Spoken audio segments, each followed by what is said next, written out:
రాష్ట్ర రాజధాని హైదరాబాద్ను విదేశీయులు మత్తు రాకెట్కు కేంద్రంగా మార్చుతున్నారు.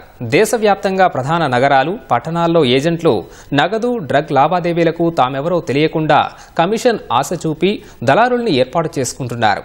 దేశ విదేశాలకు నగదు తరలించేందుకు హవాలా మార్గాన్ని అనువుగా మలుచుకుంటున్నారు. పబ్లు, ప్రైవేటు పార్టీలు, ప్రముఖులే లక్ష్యంగా కొకైన్, హెరాయిన్, ఎండిఎంఏ వంటి ఖరీదైన సింథటిక్ డ్రగ్స్ స్మగ్లింగ్ను యథేచ్ఛగా సాగిస్తున్నారు. దేశంలో సింథటిక్ డ్రగ్స్ సరఫరాలో నైజీరియన్లు కీలకంగా వ్యవహరిస్తున్నారు. దుబాయ్, నైజీరియా, బెల్జియం, నెదర్లాండ్స్ వంటి దేశాల్లో కూర్చుని ఇక్కడ చక్రం తిప్పుతున్నారు. కొనుగోలుదారుల నుంచి ఏజెంట్ల వరకు తామెవరో తెలియకుండా కోట్ల రూపాయల విలువైన చీకటి వ్యాపారం సాగిస్తున్నారు. విద్య, ఉద్యోగం, వ్యాపారం, పర్యాటకం ముసుగులో భారత్కు వచ్చిన నైజీరియన్లలో సుమారు 2000 మంది మాదక ద్రవ్యాల వ్యాపారంలో కీలకంగా వ్యవహరిస్తున్నట్టు పోలీసులు నిర్ధారణకొచ్చారు. ఒకచోట ఉంటే పట్టుబడతామనే ఉద్దేశంతో మారుపేర్లతో వేర్వేరు ప్రాంతాలు చుట్టొస్తున్నారు. 2010 నుంచి ఇప్పటి వరకు మత్తు పదార్థాలు విక్రయిస్తున్న 260 మందిని అరెస్టు చేసి జైలుకు పంపారు. 2018 నుంచి ఇప్పటి వరకు 105 మంది నైజీరియన్లను బలవంతంగా వారి దేశానికి పంపారు.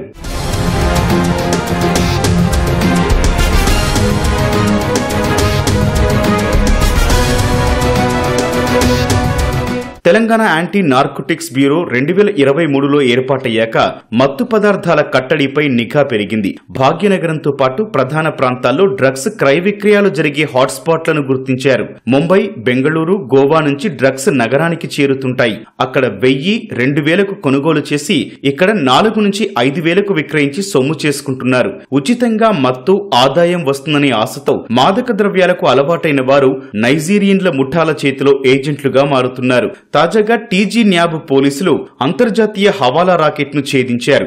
డ్రగ్స్ విక్రయాల సొమ్మును నగరం కేంద్రంగా చేసుకుని దేశ విదేశాలకు తరలిస్తున్నట్టు గుర్తించారు. రెట్టింపు సొమ్ము వస్తుందనే ఉద్దేశంతో యజమానులు విదేశీయులకు ఇంటిని అద్దెకిస్తున్నారు.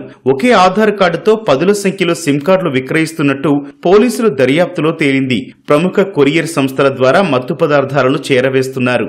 దేశ విదేశాలకు హవాలా మార్గంలో కోట్ల రూపాయలు చేరవేసేందుకు నగరానికి చెందిన 15 మంది ఫారెక్స్ ట్రేడింగ్ ఏజెంట్లు సహకరిస్తున్నట్టు గుర్తించారు. వీరిపై చట్టపరమైన చర్యలకు పోలీసులు సిద్ధమయ్యారు.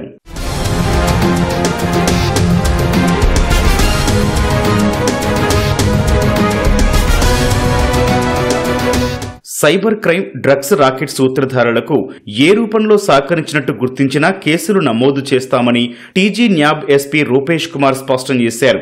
ఇళ్లు, హోటళ్లు, గెస్ట్ హౌస్లు విదేశీయులకు అద్దెకిచ్చే ముందు వారి పాస్పోర్ట్, వీసా నకళ్లు తీసుకోవాలన్నారు. పోలీసుల నుంచి ఎన్ఓసీ తప్పనిసరిని తేల్చి చెప్పారు.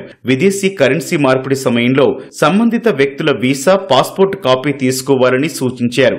సిమ్ కార్డు విక్రేతలు నిబంధనలు పాటించాలని ఎస్పీ చెప్పారు. కమిషన్ కు ఆశపడి బ్యాంకు ఖాతాలిచ్చిన వారిపై చట్టపరమైన చర్యలు తీసుకుంటామని హెచ్చరించారు.